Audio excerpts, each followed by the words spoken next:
All right, here in Newcastle, Peter Badel, you've just landed, mate. Tszyu-Joey Spencer just had the weigh-in today. What are your sort of thoughts on this fight? From what I've seen, Jay, at the weigh-in and the lead up, I think Joey Spencer's confidence has surprised me. If you look at the journey of Tim Tszyu, so Tim Tszyu was 25 years old when he beat Jeff Horn that night, and it was seen as the passing of the baton to the new poster boy of Australian boxing.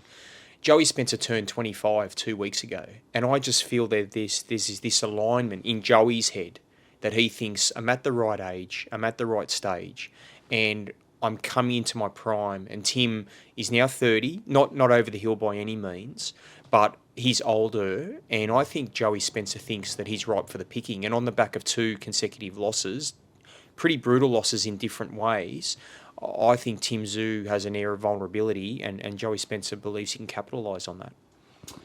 What are you made of this week? There's been so much drama. We had the judges scandal. There's the press conference yesterday. Tim got animated. Haven't really seen him like that.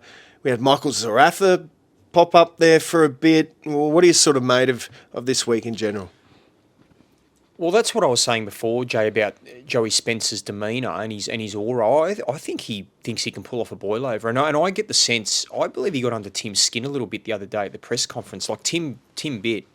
And that was unusual. You don't normally see Tim reacting that way. And I think Joey Spencer, rather than be daunted by the occasion, I think I've been impressed with his poise.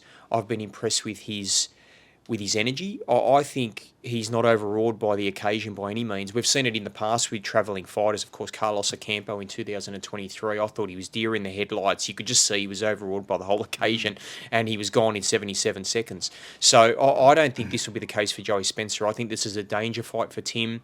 I think Tim will stop him. I think Tim wins by knockout, but it won't be easy. It'll go into the deep waters, and I think Joey Spencer certainly has the tools to take Tim a long way, and I think he's got the self-belief, and I like what he's about. I like what Joey Spencer's brought to this fight week. What's at stake here for Tim Tszyu? Is his career in jeopardy if he loses this fight? Jay, I think a loss on Sunday is catastrophic. I think it's pretty much career-ending. I mean, I hope not. I'd love to see Tim win. I think he will win, as I said before. But for me, it's the last chance saloon for Tim Tszyu. I mean, he's had two consecutive losses and a third loss at this stage of his career, at this level, with some of the quality in the 154 division. I think he would lose all credibility in a global sense. I don't think anyone in America would see Tim Tszyu all of a sudden as someone that's saleable and dangerous and capable of beating the best in that division. I mean, there's Crawford, Madrimov, Ortiz, there's Borochuk. There's so much depth in that division, and I think if Tim can't get past Spencer, then he even would have to weigh up where he goes in boxing, because I'd hate to just see him become a domestic fighter, because I believe he's better than that. But he has to get the job done against Spencer. I believe he will. What are you made of this fight's also a 10-round fight? Tim can't give up too many rounds early. Have you sort of thought about that at all? It's a good point, Jay. Look, 12 rounds probably would have suited Tim, but I still think 10 is enough to establish enough dominance early. Like, I wouldn't be surprised if he's watchful early, downloads the data that he needs to, a bit like he did against Mendoza. I think from memory, I probably gave Mendoza the first round in that fight and maybe the third or fourth round. So I think Tim shouldn't be afraid to be vulnerable early and let Joey almost dictate terms and throw some shots. But I think Tim has the ring IQ, he's got the shot selection, he's got the precision and the experience of 26 fights to know that he can drop a round or two early and then finish stronger. And I think he will. I think Tim's stalking presence, if he gets back to that surgical style where he backs his ring IQ and his brain rather than his brawn, as he did against Murders Alive when he just tried to bang him out of there in 3 rounds. I think if he adopts that tactic, then he opens the door for Spencer. But if he goes back to the methodical style, he'll beat Spencer. You had a chance to speak to Tim earlier today. What was his sort of demeanour there? What sort of read did you get on Tim Tszyu? Very intense in on the TV telecast. Look, and almost a little bit of nervousness, and probably no surprise. I mean, he's 24 hours out from probably the biggest fight of his career. So I think Tim. It's funny, Jay. I remember a month ago when they had the announcement here in Newcastle for this fight. I sensed their real vulnerability. I actually think he's become more confident in the last few weeks, and I'm told that apparently a month or so ago in sparring, he was sparring Cohen Mazudia, and they were pretty evenly matched in the rounds. But in his last week of sparring, he did 6 rounds with Mazudia and sliced and diced him and dominated him. So I think that was a really good sign. I think he's building beautifully. I think his prep's been very good. And I know it's only sparring, so what do we take from that? We can't take everything from that. But I think it's enough of a barometer to tell me that Tim Tszyu's got enough confidence and will have learnt lessons from backroom. He's a smart guy, Tim. I think he's realised that he can't make those same mistakes again, and I don't think he will.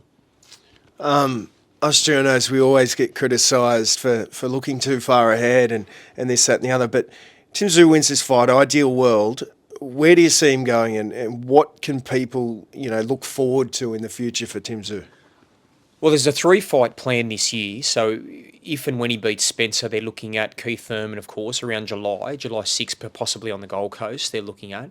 And then I'm told that if he can get past Keith Thurman, then there's a possible rematch against Sebastian Fundora in October or November in America. So No Limit would love to bring Fundora here, but given the fact that he's the champion at the moment and he took those belts off Tim at the time, they would be amenable to going back to America. And I think that would probably be the right timing. If Tim can beat Spencer and then dispose of Thurman, which could potentially be the greatest win of his career if he beats Thurman, then that would be the ultimate launch pad to go back to America and right the wrongs and conquer the land that he said he would conquer. So I think that's the 3-fight plan this year for Tim. I know he wants to be active. And then beyond that, Jay, if he can beat a Fundora, get the belts back, suddenly he has some bargaining power again, and belts are everything in this sport. So I think down the track, we'd love to see some bigger fights. Ortiz would be an absolute barn burner. I love the way Ortiz fights. That would be an absolute cracker. And of course, Crawford, that'd be the big money fight, wouldn't it? But whether Crawford retires by then, we don't know. One more.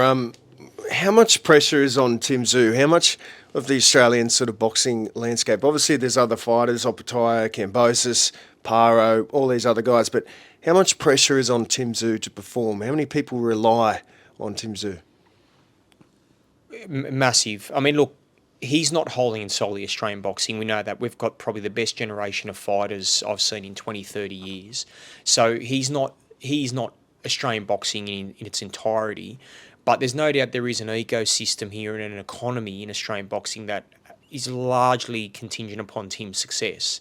And failure for him is a massive black eye for Australian boxing, and it would take years for the sport to recover domestically.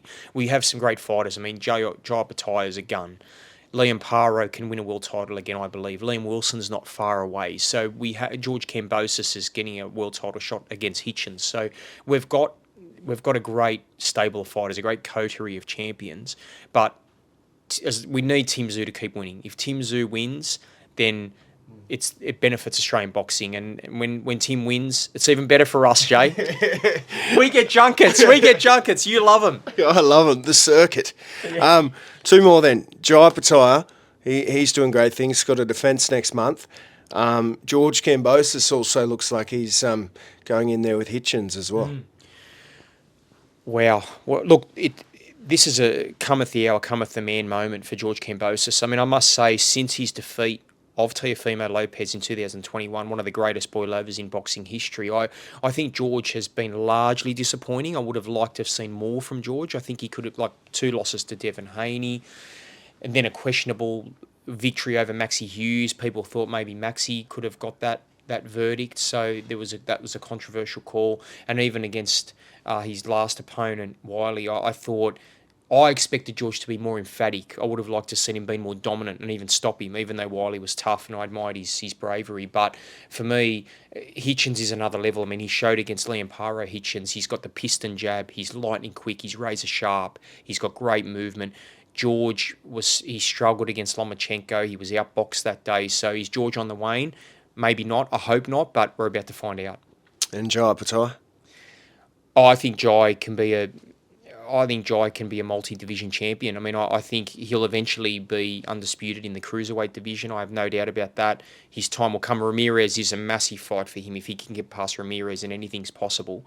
And then I see him going up to heavyweight. And if he goes to heavyweight, I know he's seen as a small heavyweight, but I think he's got the ring IQ, the toughness and the fitness to really trouble anyone. And as Joseph Parker showed, you don't have to be monstrous to be menacing in the heavyweight division. Now, I heard that you're shouting dinner tonight. It's on camera, so... Well, this blaze has cost me a lot of money, Macca, but aren't you the model of Merriweather? Is that the case? The male model of Merriweather, so you're paid. I shouted last night at the steakhouse. Peter Badel is shouting dinner. Macca's on me.